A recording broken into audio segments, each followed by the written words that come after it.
नमस्कार दोस्तों, स्वागत है आप सभी का स्टडी विद भूषण की यूट्यूब चैनल पर। आज के वीडियो में हम देखेंगे संविधान के 10 महत्वपूर्ण प्रश्नों को। चलिए वीडियो को शुरू करते हैं।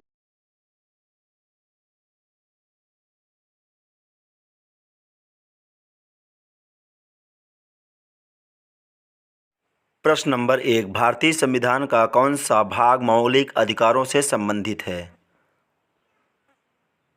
इस प्रश्न का सही जवाब होगा ऑप्शन सी, भाग 3। आइए इससे जुड़े महत्वपूर्ण तथ्यों के बारे में जान लेते हैं। भारतीय संविधान के भाग 3 में अनुच्छेद 12 से 35 तक मूल अधिकारों का विवरण दिया गया है। मूल रूप से संविधान ने 7 प्रकार के मूल अधिकार प्रदान किए थे, किंतु 44वां संविधान संशोधन द्वारा संपत्ति के अधिकार को मूल अधिकारों की सूची से हटा दिया गया है।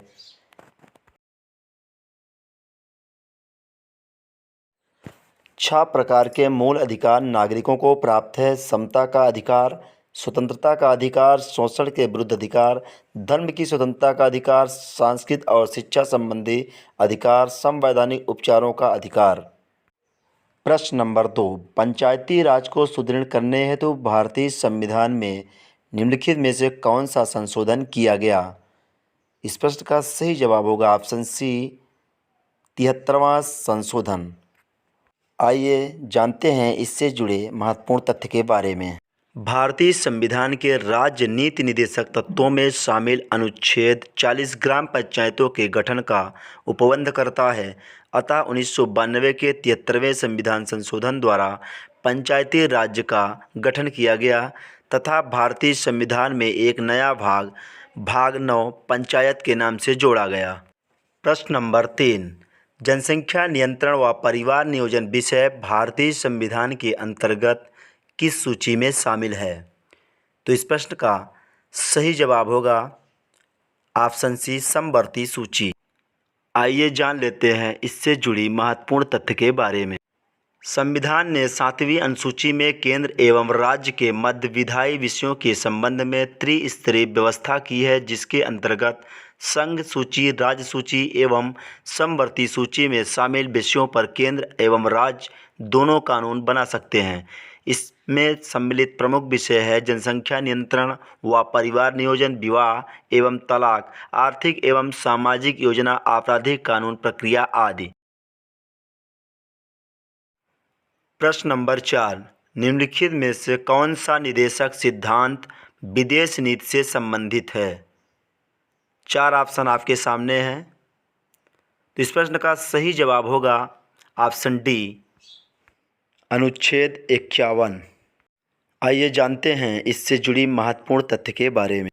भारतीय संविधान के भाग 4 में अनुच्छेद 36 से 51 तक राज्य के नीति निर्देशक सिद्धांतों का उल्लेख किया गया है। अनुच्छेद 51 अंतर्राष्ट्रीय शांति और सुरक्षा की आवृत्ति करना तथा राष्ट्रों के बीच न्यायपूर्ण और सम्मानपूर्वक संबंधों को बनाए रखना, अंतर्राष्ट्रीय विधि और बाधाओं के प्रति आदर बढ़ाना और अंतर्राष्ट्रीय विवादों को मध्यस्थ द्वारा निपटाने के लिए प्रोत्साहन देना उपबंधुओं का उल्लेख करता है।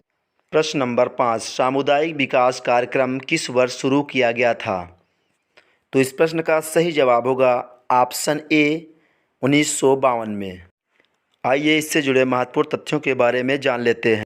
सामुदायिक विकास कार्यक्रम की शुरुआत 2 अक्टूबर 1952 के प्रथम पंचवर्षीय योजना 1952 के दौरान की गई। सामुदायिक विकास कार्यक्रमों में कृषि विकास, सिंचाई साधनों का विकास, शैक्षिक विकास, यातायात के साधनों का विकास, कारीगरों एवं कृषकों तथा अन्य व्यवसाय हेतु प्रशिक्षण एवं स्वास्थ्य, सफाई, आवास तथा मनोरंजन की व्यवस्था एवं तत्व सम्मिलित किए गए। प्रश्न नंबर 6, भारत के उच्चतम न्यायालय ने भारतीय संविधान के बुनियादी ढांचे का सिद्धांत दिया। सही जवाब होगा आपका ऑप्शन डी, केशवानंद भारती के मामले में।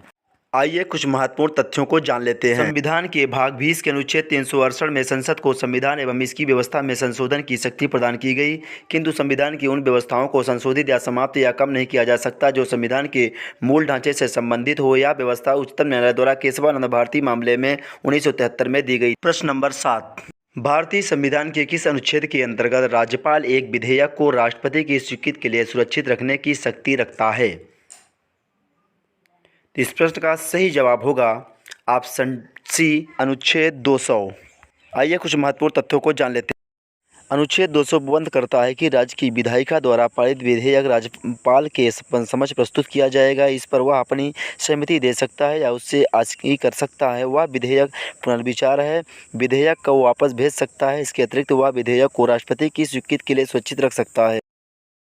प्रश्न नंबर 8, भारतीय उपराष्ट्रपति का निर्वाचन निर्वाचक मंडल द्वारा किया जाता है, जिसके सदस्य होते हैं। तो इस प्रश्न का सही जवाब होगा ऑप्शन बी, संसद के दोनों सदनों के सभी सदस्य। आइए जानते हैं महत्वपूर्ण तथ्य के बारे में। उपराष्ट्रपति देश का दूसरा सर्वोच्च पद होता है या संसद के दोनों सदनों के सदस्यों के निर्वाचन मंडल द्वारा चुना जाता है। इस निर्वाचन मंडल में संसद के दोनों सदनों के सभी सदस्य यानी निर्वाचित और मनोनीत दोनों शामिल होते हैं, जबकि राज्य विधानसभा के सदस्य शामिल नहीं होते। ध्यातव्य है कि उपराष्ट्रपति का पद अमेरिका के राष्ट्रपति के आधार पर बनाया गया है। प्रश्न अगला, प्रश्न नंबर 9, ग्राम पंचायत का सदस्य बनने के लिए न्यूनतम आयु सीमा क्या है? तो इस प्रश्न का सही जवाब होगा ऑप्शन बी, 21 वर्ष। आइए जानते हैं इसके महत्वपूर्ण तथ्य के बारे में। मतदान की आयु 18 वर्ष होती है। पंचायत सदस्य हेतु आयु 21 वर्ष होती है। लोकसभा विधानसभा सदस्य हेतु आयु 25 वर्ष रखी गई है। राज्यसभा विधान परिषद हेतु आयु 30 वर्ष रखी गई है। प्रश्न नंबर 10, भारत में उच्चतम न्यायालय ने संविधान के बुनियादी ढांचे का सिद्धांत दिया है। तो इस प्रश्न का ऑप्शन ए सही जवाब होगा केशवानंद भारती के मामले में। ये जानते हैं इससे जुड़ी महत्वपूर्ण तथ्य के बारे में।